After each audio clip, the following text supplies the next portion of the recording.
Example 30. Integral 0 to pi x sin x divided by 1 plus cos square x dx.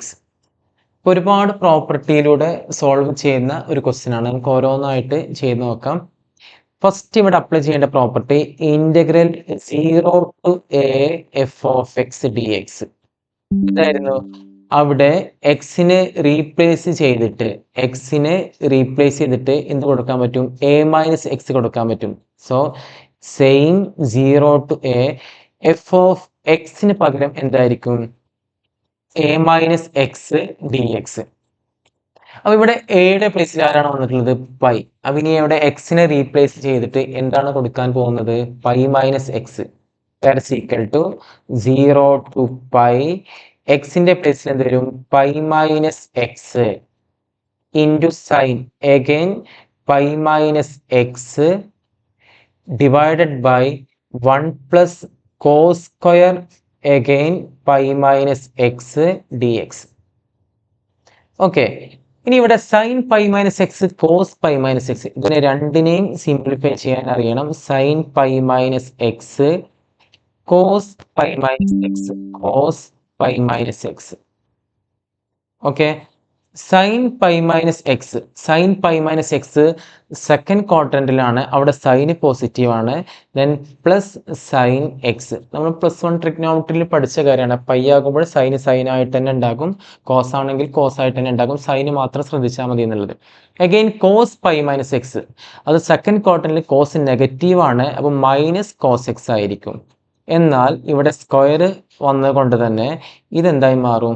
Again cos square X ആയി മാറും. Okay, അപ്പൊ അത്രയും കാര്യങ്ങൾ ഇവിടെ കൊണ്ട് സബ്സ്റ്റിറ്റ്യൂട്ട് ചെയ്ത് കഴിഞ്ഞാൽ എന്തായിരിക്കും വരിക? Integral 0 to pi pi minus x into sine pi minus x, എന്താണ്? Sine x divided by 1 plus cos pi minus x, എന്താണ്? മൈനസ് കോസ് എക്സ് ആയിരുന്നു, സ്ക്വയർ വന്നതുകൊണ്ട് എന്തായി മാറും? Cos square x d x. ഇനി സാധാരണ പോലെ ഇവിടെ ഒരു എക്സ്പാൻഷൻ ചെയ്യാം. Okay, so integral 0 to pi pi into sine x എന്തായിരിക്കും? Pi sine x. Then sine x into minus x എന്തായിരിക്കും? Minus X sine x. ഞാനിവിടെ തന്നെ ഈ ഡിനോമിനേറ്റർ സ്പ്ലിറ്റ് ചെയ്ത് കൊടുക്കുകയാണ്. 1 plus cos square x d x. Okay, again ഇവിടെയും integral 0 to pi 1 plus cos square x d X.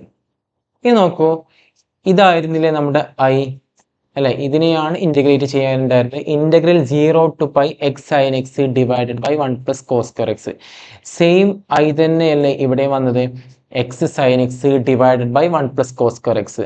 അങ്ങനെയാണെങ്കിൽ അതിനെ I എന്ന് വിളിക്കാലോ. ഇതിനെ ഐ എന്ന് വിളിച്ചു കഴിഞ്ഞാൽ ആ മൈനസ് ഐ ലെഫ്റ്റിലോട്ട് വരുന്ന സമയത്ത് എന്തായി മാറും? ഐ പ്ലസ് ഐ, 2i, അല്ലെ? ആ ഐയും കൂടെ ലെഫ്റ്റിൽ വന്നാൽ എന്തായിരിക്കും? 2i equal to integral 0 to pi. ഇനി അവിടെ ആര് മാത്രമേ ഉള്ളൂ? Pi sine x. അപ്പൊ പൈ പുറത്തേക്ക് എഴുതാം. Pi sine x divided by 1 plus cos square x d x. Okay, അപ്പൊ കൂടെ ഉണ്ടായിരുന്ന ഈ ഒരു ഐ അത് ലെഫ്റ്റിലോട്ട് മാറി, ഐ പ്ലസ് ഐ 2i ആയി മാറി. Okay, now sine x divided by 1 plus cos square x. എങ്ങനെയാണ് ഇതിനെ ഇന്റഗ്രേറ്റ് ചെയ്യുന്നത്? നമ്മൾ ഒരുപാട് പ്രാവശ്യം കണ്ടിട്ടുണ്ട്. ഇതിലെന്ത് ചെയ്യും? കോസ് എക്സിന് ടി എന്ന് കൊടുക്കും. Cos x equal to t. രണ്ട് ഭാഗത്തും ഡിഫറൻഷിയേറ്റ് ചെയ്താൽ എന്തായിരിക്കും വരിക? Minus sine x d x equal to എന്തായിരിക്കും? D t. അപ്പൊ അവിടെ സൈൻ എക്സ് ഡി എക്സ് ആണുള്ളത്. Sine x d x equal to എന്ത് വരും? Minus d t. അപ്പൊ ഇത്രയും കാര്യങ്ങൾ ചെയ്യാണ്. അവിടെ ഓൾറെഡി ഒരു പൈ ഉണ്ട്. ഇനി 0 to പൈ തൽക്കാലം ഹോൾഡ് ചെയ്യാം. സൈൻ എക്സ് ഡി എക്സ് എന്താണ്? Minus d t. അപ്പം മൈനസ് ഇവിടെ എഴുതി, minus d t divided by 1 plus cos square x എന്തായിരിക്കും? 1 പ്ലസ് ടി സ്ക്വയർ. ഇനി നമ്മൾ 0 to പൈ ഒന്ന് നോക്കാം. എക്സിന്റെ വാല്യൂ 0 ആവുന്ന സമയത്ത് നമുക്കറിയാവുന്നതാണ് ടി കോസ് എക്സ് ആണെന്നുള്ളത് അല്ലെ. അപ്പൊ എക്സിന്റെ വാല്യൂ 0 ആണെങ്കിൽ കോസ് 0 ഈക്വൽ ടു എത്രയാണ് 1. അപ്പൊ എക്സിന്റെ വാല്യൂ 0 ആവുന്ന സമയത്ത് ടിയുടെ വാല്യൂ എന്തായിരിക്കും +1. ഇനി എക്സിന്റെ വാല്യൂ പൈ ആവുന്ന സമയത്ത് ടിയുടെ വാല്യൂ എന്തായിരിക്കും കോസ് പൈ ഈക്വൽ ടു എത്രയാണ് -1. ഈ രീതിയിലാണ് ഇവിടെ വരുന്നത്. ഇനി അവിടെ നോക്കുന്ന സമയത്ത് അപ്പർ ലിമിറ്റും ലോവർ ലിമിറ്റും അപ്പർ -1 ആണ്, ലോവർ +1 ആണ്. നമുക്കതൊന്ന് അറേഞ്ച് ചെയ്യാം. അപ്പർ വലുതായി കിടക്കട്ടെ, അപ്പോൾ അവിടെ +1ഉം താഴെ -1. അപ്പോൾ അങ്ങനെ ചെയ്യുന്ന സമയത്ത് ഇവിടെ ഒരു നെഗറ്റീവ് എക്സ്ട്രാ വരുന്നുള്ളൊരു പ്രോപ്പർട്ടി നമ്മൾ പഠിച്ചിട്ടുണ്ട്. ഓൾറെഡി അവിടെ ഒരു -π ഉണ്ട്. അപ്പോൾ ഈ രണ്ട് നെഗറ്റീവും കൂടി ഇനി അടുത്ത സ്റ്റെപ്പിൽ എന്തായി മാറും പോസിറ്റീവായി മാറും. dt/1 + t² അല്ലേ. മൈനസ് ഓഫ് മൈനസ് എന്തായി മാറും +π ഇൻറ്റു -1 to 1 dt/1 + t². ഇനി വീണ്ടും നമ്മൾ അടുത്തൊരു പ്രോപ്പർട്ടി അപ്ലൈ ചെയ്യാൻ പോവുകയാണ്. എന്തായിരുന്നു -a to a f(x) dxനെ എങ്ങനെ എഴുതാൻ കഴിയും 2 into 0 to a f(x) dx എന്ന രീതിയിൽ മാറ്റി എഴുതാൻ പറ്റും. എപ്പോൾ ഫംഗ്ഷൻ ഈവൻ ആണെങ്കിൽ.